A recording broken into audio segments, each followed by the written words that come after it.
Hey Islanders, and welcome to episode 43 of the Camano Voice. On this episode, I speak to the director of the Stanwood Camano Food Bank. Please welcome Lynne Ayers.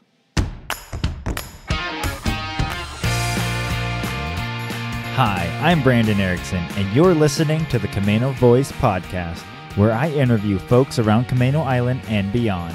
If you want to stay up to date on events, businesses, and even hear a little history of this area, subscribe to this podcast and share with your friends. Thanks for listening. Hey Islanders, and welcome to another episode of the Camano Voice, where we release a new episode every Tuesday. On this episode, I got to speak to Lynne Ayers, who's the director of the Stanwood Camano Food Bank. But we actually don't get into that part of the interview yet because this is my very first part one and part two interview. So this part one is going to go over all the things that led Lynne to the point where she took over the Stanwood Camano Food Bank as director. But you get to hear her whole career path, how she started in nonprofits, went into business, started working with a mortgage company, and then moved on from there, where she met her husband, and how eventually she came full circle and returned back to nonprofits. So anyways, this was a really fun podcast. Lynne Ayers is a great interviewee. She has a lot of energy, so brace yourself. Anyways, without further ado, here's my first part of the conversation with Lynne Ayers. Hey Islanders, and welcome to the Camano Voice. On this episode, I have the director of the Stanwood Camano Food Bank. Please welcome Lynne Ayers. Welcome to the podcast. Thank you so much. Very excited to be here, Brandon. Yeah. Well, we've been trying to get this podcast for a while, but I asked you during the November, December time, which is like one of your busiest times, and now I'm asking you during your new busy time. Your timing's great. I know. Thank you. So I really appreciate you taking time out of your day to do this. So before we get into all the questions, tell us a little bit about Lynne. Oh, okay. What about me? Well, I've lived here on the island since 2005, and this was the best decision that my husband and I made. So, coming to Camano Island was like our gift to ourselves. A little bit about me, history. I grew up as an Army brat. My father was an Army doctor, and I was born on the Presidio in San Francisco. And then we moved all over the place. So we lived in Kentucky, not my favorite place. We lived, all I can remember of Kentucky is snow and mosquitoes. And I'm sure there was more things, but that was what's in my brain. Colorado, which I loved, and then Hawaii was my absolute favorite. Running around as a kid on the beaches, learning how to sail, just having a blast. And then my father was wooed away from the service by a little company called Kaiser Permanente. It was just starting up in California, and so we moved to Sacramento, California, and that's where my family still resides, and that's where I went to high school. Okay, got it. Yeah. And then I went off to Eureka, California. I was following a boy. And I graduated from Humboldt State University with a degree in business administration, personnel management, which is now called human resources.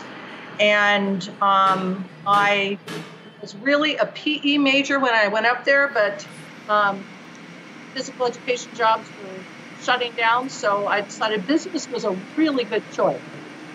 Yeah. And while I went to school, I waitressed at Denny's, graveyard. That was fun. and then I sold boots to lumberjacks because it's lumberjack country. And so I got to serve food and deal with dirty feet. It was it was quite the experience. And then, let's see, so my chronology, so I graduated from college and I was hired as the executive director for the American Cancer Society, Humboldt Del Norte counties. And I had no idea what that meant. I went into this interview in my brown corduroy pantsuit, which was super popular at the time. And I was 21 years old, and they hired me, and I had no clue what I was doing. But they took me under their wing, and they set up a bank account for me. They helped me get a car. Wow. And they taught me the ropes, and it was probably the best learning experience I've ever had. Wow. Yeah. Very cool. Yeah, it was very cool. My first day on the job there was the very first Great American Smokeout. And I was told to go down to the TV and radio station, and I was doing an interview about the smokeout, and I had just started the job. And so I had to read from a script because I had no idea what I was talking about. and then I had to record, it was a thing called PSAs, public service announcements. Yeah. You would do it yourself down at a radio station. So I did several of those, and then I worked with a group called Reach to Recovery, which was a breast cancer survivor group, and they taught me what the real world of cancer was like, and I learned how to do fundraising, and it was a whirlwind. Wow. Okay. Very cool. So just so we get a little context on this, so when you go back, if we go back a little bit, with Kentucky, how long did you live there? Like what ages? So in Kentucky, I was there from like 2nd and 3rd grade, and then moved to Hawaii for 4th, 5th, and 6th grades, and then moved to Colorado for junior high, and then moved to California for high school. So one of the cool things about being a service member's family was you're moving all the time. You have to learn to adapt, adjust, make new friends really fast, not get too attached to anything. And so I'm pretty comfortable with change and being very fluid. Yeah. Well, good. That's a good quality to have, especially right now. Especially right now, yeah. You have to be resilient and you have to embrace change. Yeah. Well, and that's something for me, like it's definitely something that's hard for me. Like I don't enjoy change by any means. And for me, it's like, why would you change it? But yeah, like to be forced to go in and out of change so often is definitely something that like, yeah, that's a skill set that you get to learn young that, you know, it's definitely harder to learn as you go farther in life. Yes. So, you know, we were forced into it. We didn't have a choice. I know most of my friends and most of the people I'm around, most people don't like change.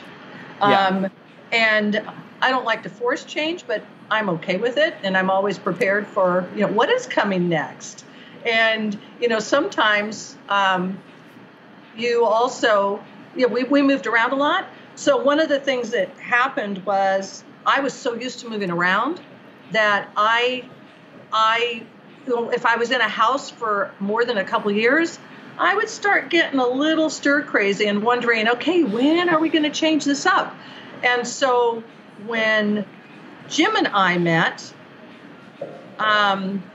we never lived in the same place for more than a year or two. And so our daughter was in a new school every couple of years until she got to high school. Wow.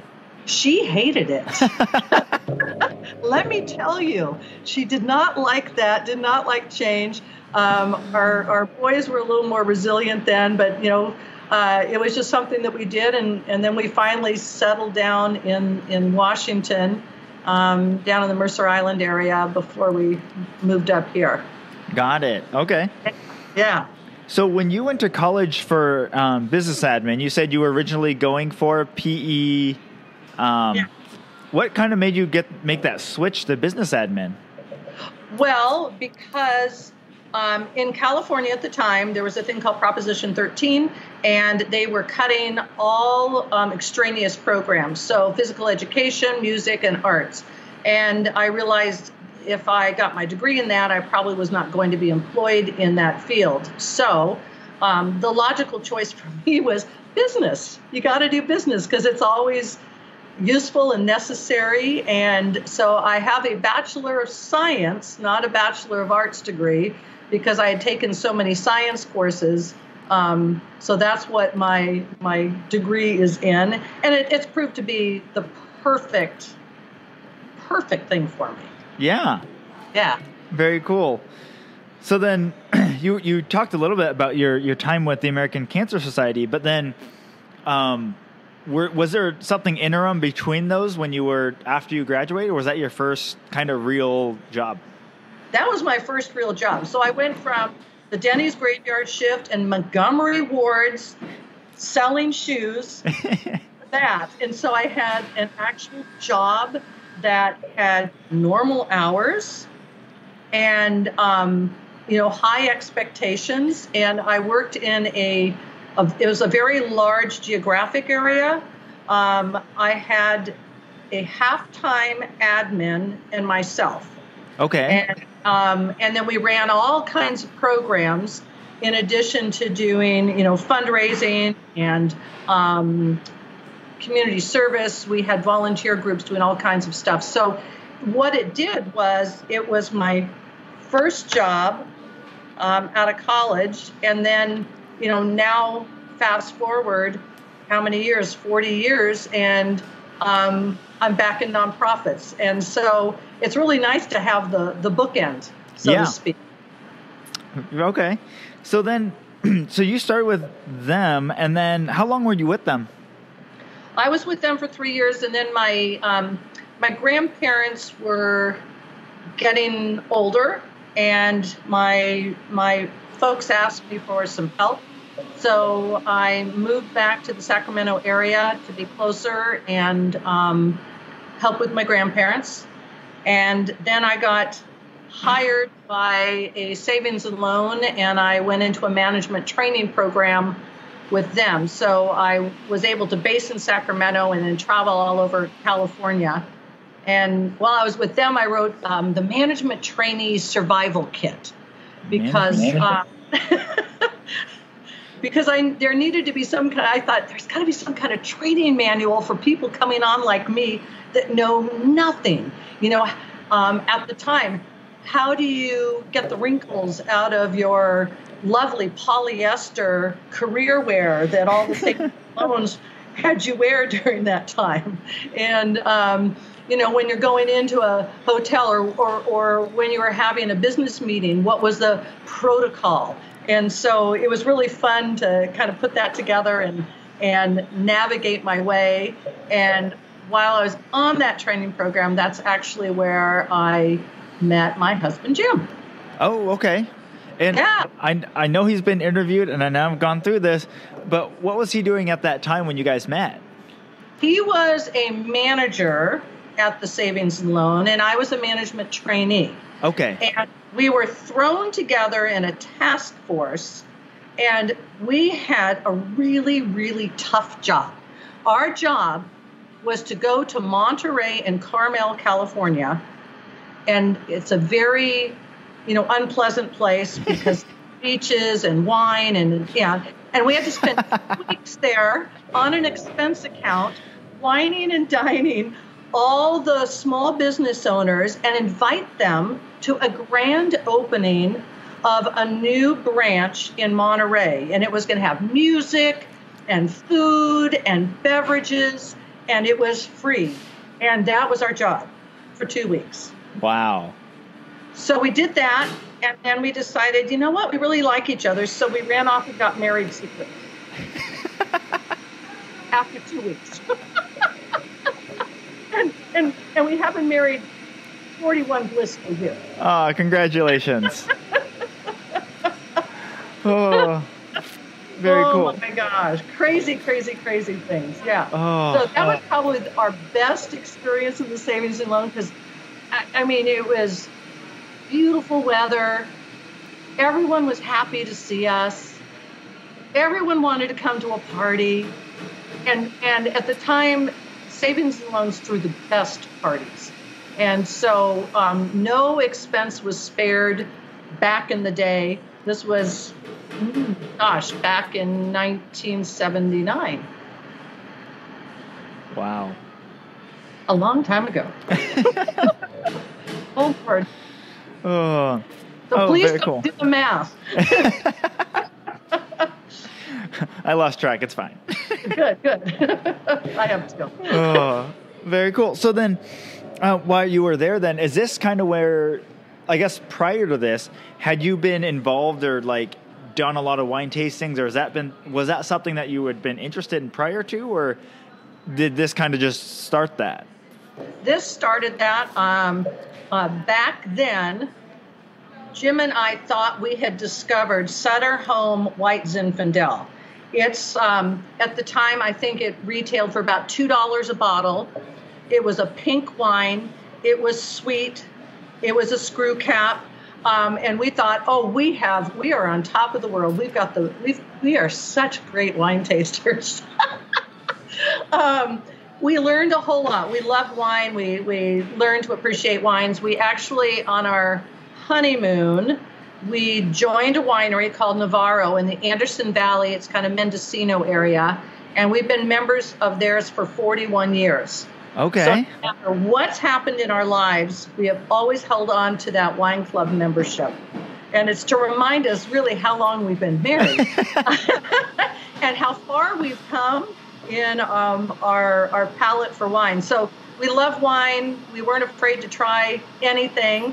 Not that we liked everything we tried, but we always wanted to try stuff and see what it was like. And then we joined lots of clubs and drank lots of wine and enjoyed everything about it. It was super fun, and it kind of prepared us for when we finally moved to Camano, and our new adventure here. Yeah.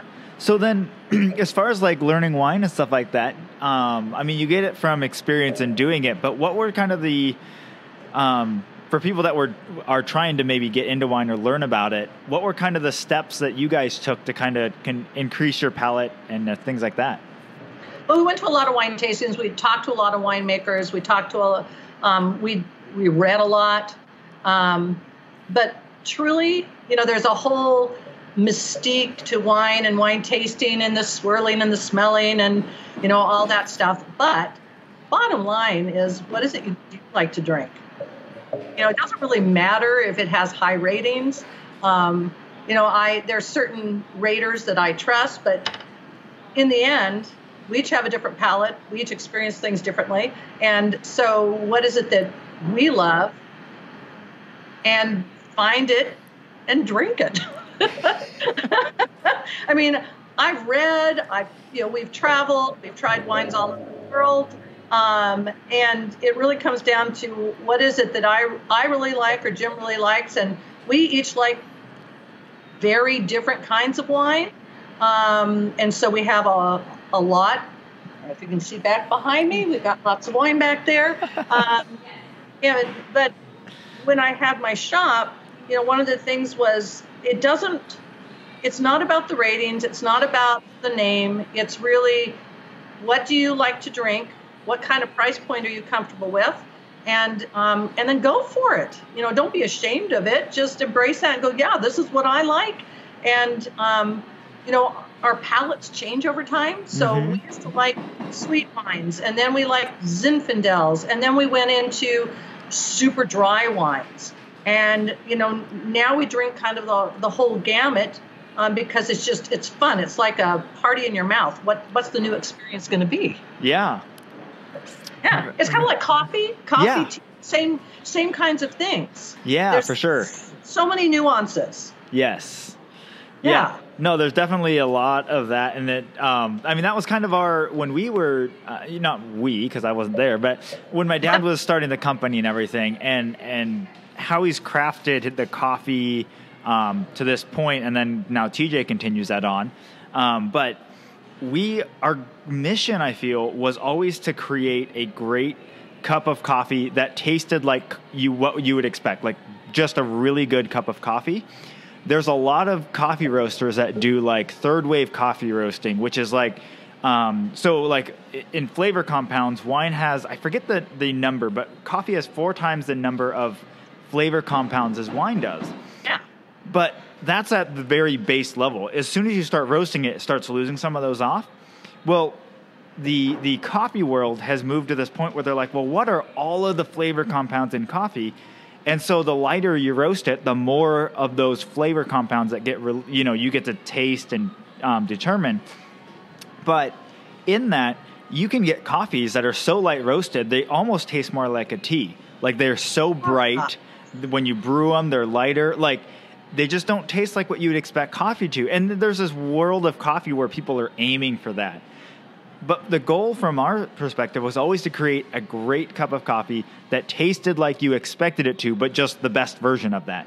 So not burn it and go way dark, and not go so light that it's like a tea. Like we try and get all of that middle ground, and I think they've done a great job with that. Yeah. When I was at the wine shop and really into wines, I was not a coffee drinker. I was one of the few people that lived in Washington State that did not drink coffee. And I always got those arching eyebrows like, oh, you're one of those. And I think it was 3 or 4 years ago, we were traveling in Italy, and I tried coffee for the first time. I'd always loved the smell of it, but I didn't like the taste of it. Yeah. I fell in love, came back here. I am a coffee freak now. And it's so much fun because it's just, I feel it's just like wine. There's so many different flavor compounds and tastes and mouthfeel. And my favorite is the Varietal Supreme or something that you guys have. And I do my espresso in the morning with that, and it's my happy place. And since I can't have wine in the morning, having coffee in the morning is perfect. Yeah, it's the morning wine. Absolutely. Very cool. So then, going back then, career-wise, you were at the loan company. Where did you guys go from there then? Well, so from there, my children were, I have 3 kids, so and they are within 7 years of age of each other. No, within 5 years of age of each other. And so I had 3 little kiddos, and trying to find daycare for 3 children and working full time. My accountant pulled us in and said,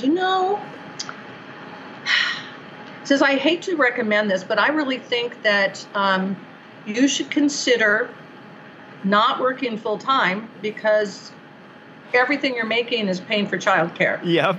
And your children are away from you guys. So maybe you could figure out something you could do and not be paying for childcare. So we worked it out, and I started my own fitness company, a corporate fitness company. So going kind of back to that physical education thing that I had been missing. Yeah. I was a competitive racquetball, handball, and tennis player. And I thought, you know what? I can do this. And so we were one of the first corporate fitness. We would go in and we would do exercise between the desks in companies because they didn't have, remember we're talking early 80s, they didn't have corporate fitness programs. They didn't have rooms designated for that. So we would just push aside chairs and bring in a boom box, and we'd have our big hair, and we would do programs. Very cool. Honda, leg warmers. It was just awesome. Wait, okay, so back up a little bit, though. You said you were a competitive racquetball, handball, and tennis player? Yeah. When did you do that? I just fit that all in. So when I was going to school up in Humboldt, there wasn't, there's lots of redwood forests and beaches and things. And so I took up handball.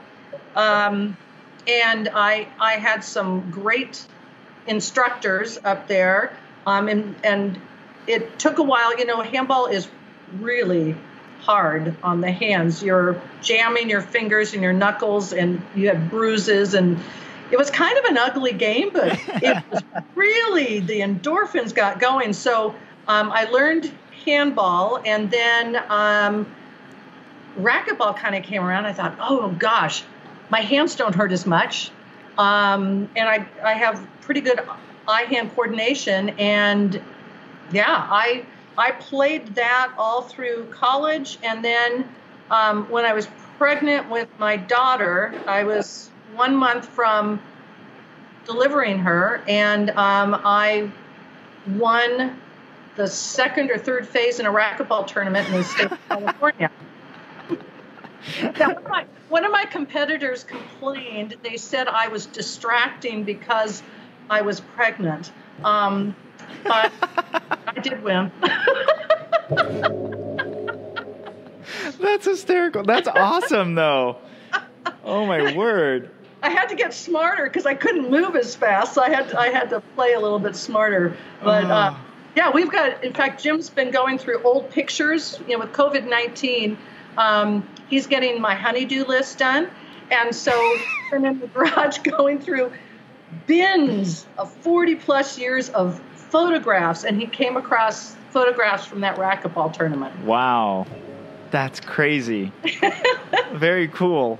Yeah, my dad just went through that, not just, I guess, few years ago, went through that process of digitizing all of the old family photos. We got one of those photo scanners where you just load them up and it just goes and scans a bunch of photos, and yeah, that was a big project.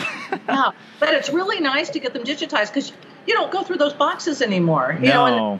And my kids, they're a little bit older than you, but they all went, no, Mom, no, we don't want those. But love seeing them come through on the phone because Jim's been using an app to scan. Yeah. And I mean, he went through thousands of photos every day. Yeah. It was awesome. Yeah. No, for sure. And that was something, I feel like it's still that old saying, like, when people would talk about, they're like, yeah, well, if there was ever a fire, like, I would go for the photos. I'm like, nobody thinks that way anymore. You better have them all up in the cloud. Yeah. Oh, okay. Very cool. So then how long did you run that business for then? Oh, gosh. I ran that on and off for 20 plus years. So even when wow. I went back to work full time with Nordstrom, I still ran aspects of that because I had clients. We had moved to Washington State, and so I had a fitness training facility in my house. We just converted the living room because what do you need a living room for? And we had all the training equipment there, and then my kids were involved in swimming and water polo. All of them played water polo, and I did the fitness training for the water polo teams. Okay. So I kind of kept my hands in that even while I went back to work full time. And this is when the kids obviously were in middle and high school. Okay. Yeah. So then you you said you got started with Nordstrom. When did you get started with them then?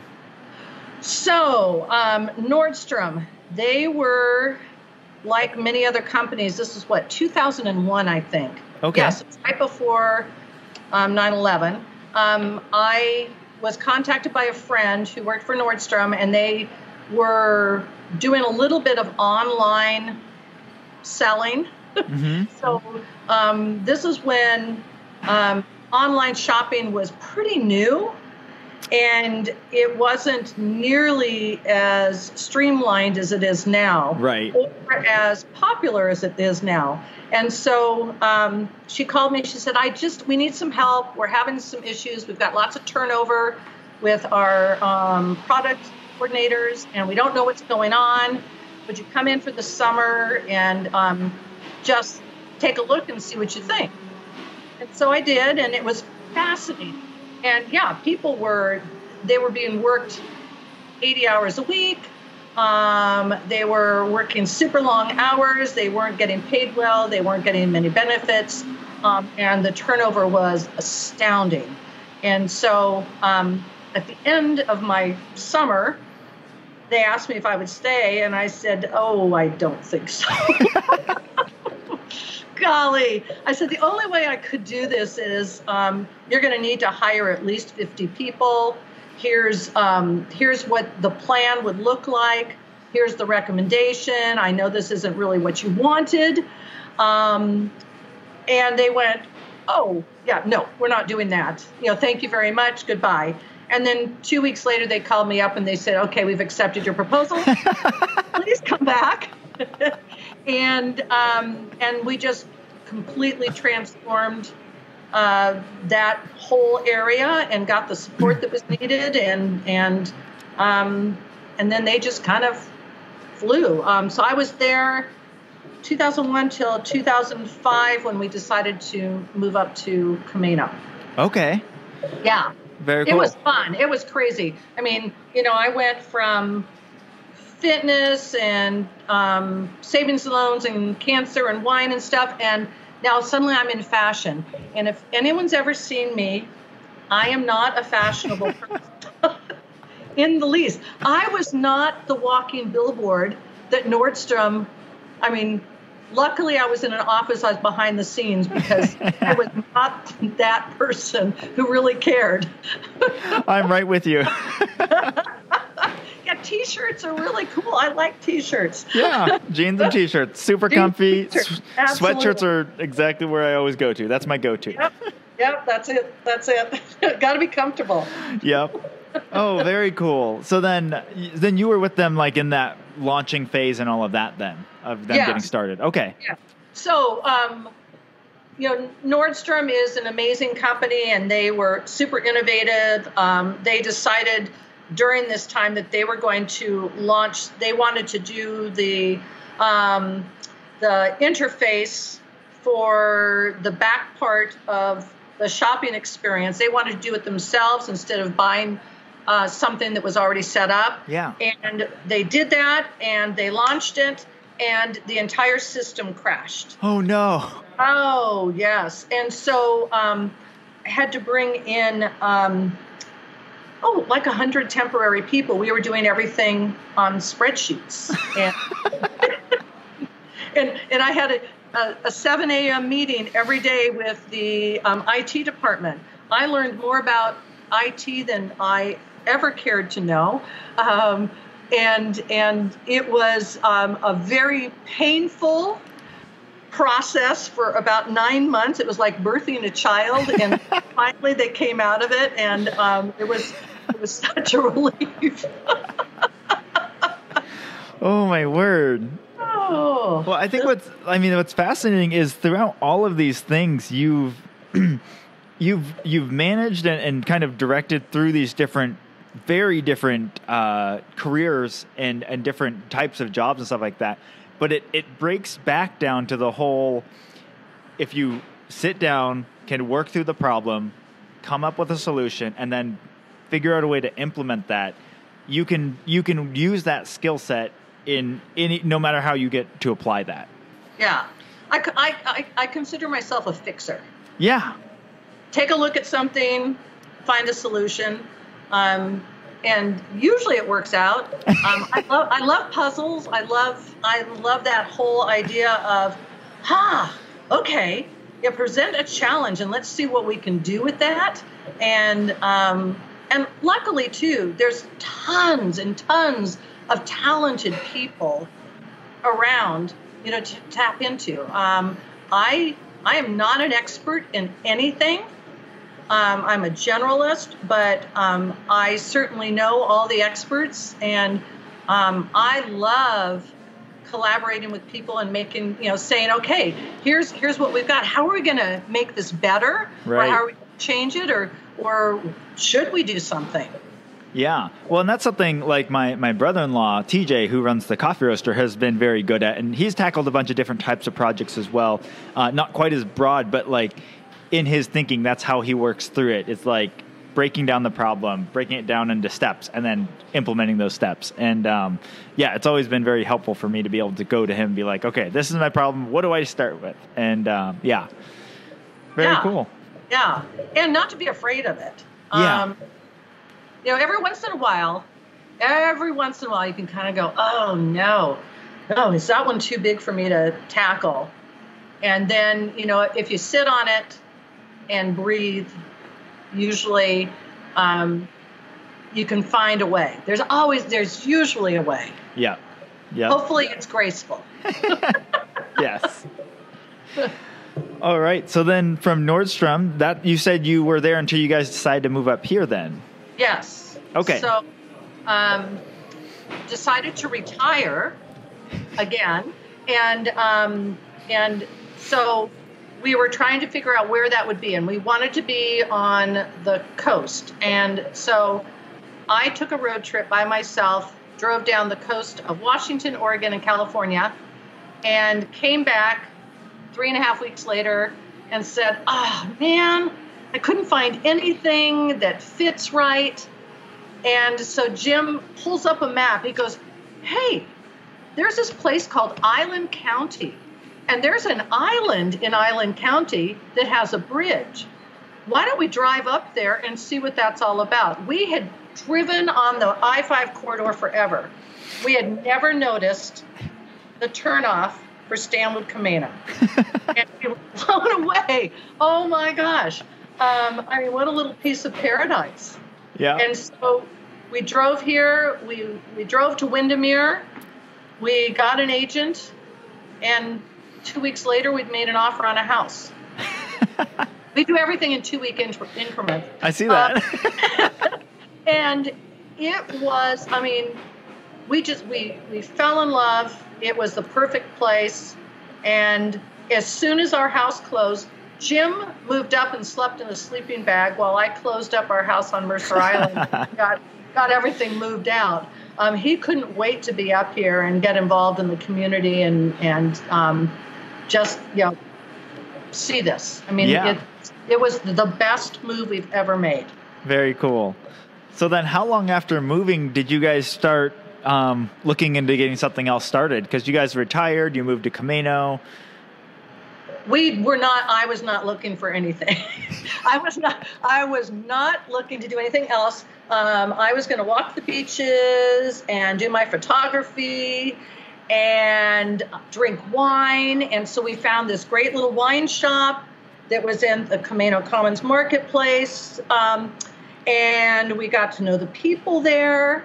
And somehow they started planting this seed that we needed to buy the shop. And that was not something it ever considered. So Jim was still working in Seattle. So he drove to Seattle 5 days a week and then usually was out of the state doing stuff. And then, Bonnie Brindle had the wine shop. It's called the Great Blue Heron. Yeah. And she said, I'm really interested in selling it. You're interested in wine. Why don't you do it? And we finally just said, let's try it. Why not? Let's see what happens with it. And I think ignorance is bliss, because I had no idea what the retail world, a small business retail, you know what this is like. Yeah. It's 7 days a week. Yep. It's nonstop. And if someone doesn't show up, you got to do it. Yep. And there's so many components to it. It's not just drinking wine and selling wine. It's a whole lot more. But it was a neat opportunity. That was in 2006. So we'd been on the island for a year. And bought it from Bonnie. And she had started a small wine club there. They had 32 members. And so we invested in inventory. We brought the inventory from about 15,000 up to 40 to 50,000. Wow. Yeah, dollars of wine. And then we expanded the wine club to between 200 and 300 members. And those wine club members became our friends. That's how we got to know people on the island. Okay. Because if I was walking the beach, I'm not talking to anyone. Right. But in the wine business, you're talking. It's all about conversation. It's about connections. And so all of our friends that we have here, everyone that we've met was through that wine club. Oh, very cool. And they were more than customers. They are our friends. Yeah. And if we hadn't done that, we wouldn't know as many people as we do now. And so we had wine tastings every Friday and Saturday. We had wine events. There was music in the marketplace. Because when Bonnie had that original business, there was a clothing shop, a meat market, Yeah. art, a bookstore, and our wine shop. Okay. Yeah. So there was a lot of things happening in there.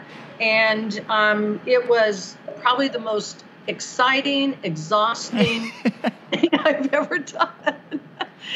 And the business came with an employee. Her name is Mary, and she still actually is doing wine and Smoky Point to this day. Okay. But she was instrumental in helping us navigate the wine world and then teaching us how to buy the wine and how to do the stuff. And then, I took my business side and went, okay, we can expand this wine club. We can do more. We can have some private events. And those are the things that I love the best. Yeah.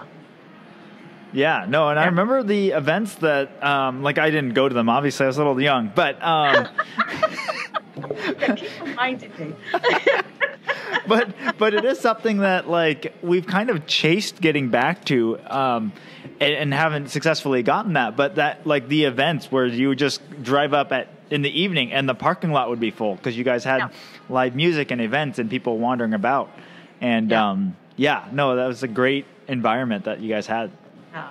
Well, and I think there wasn't all the other businesses that you guys have now in Terry's Corner. Not all of those places existed then. And so it really was just the little building and I think Islanders Pizza. Yep. And so we wanted a place for people to be able to come and hang out because there really isn't a lot of opportunity on the island. Yeah, for sure. And it was nice. It was safe.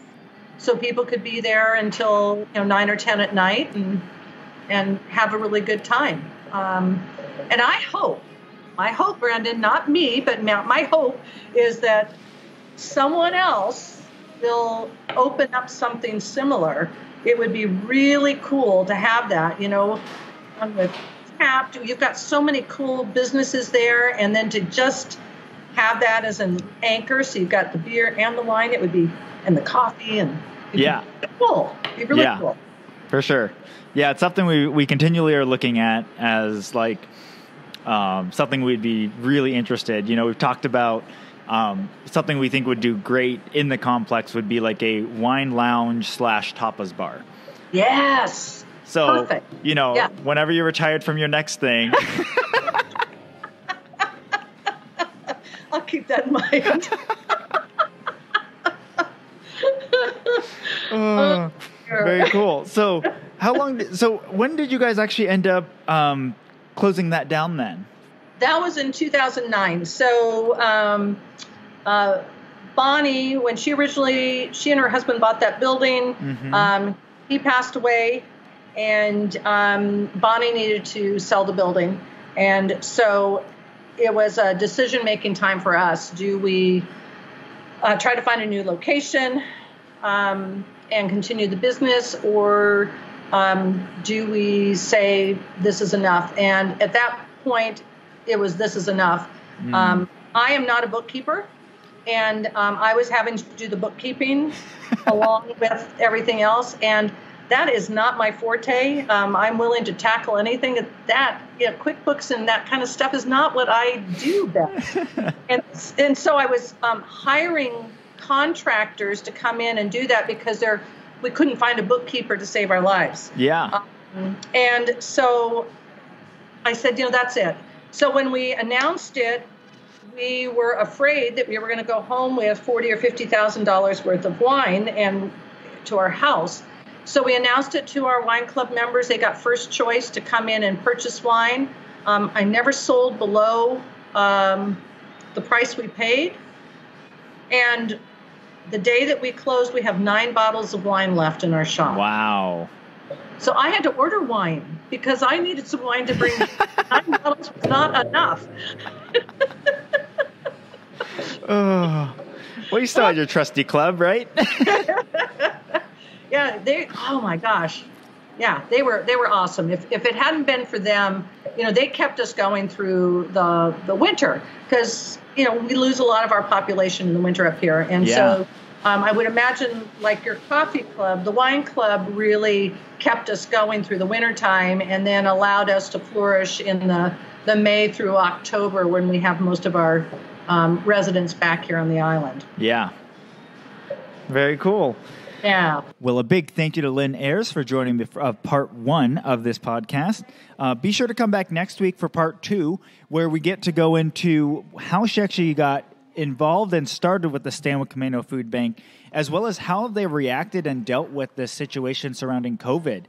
For more information on this episode, you can go to CamanoCommons.com/EP43. That's CamanoCommons.com/EP43. And thanks for listening, and see you next time for part 2.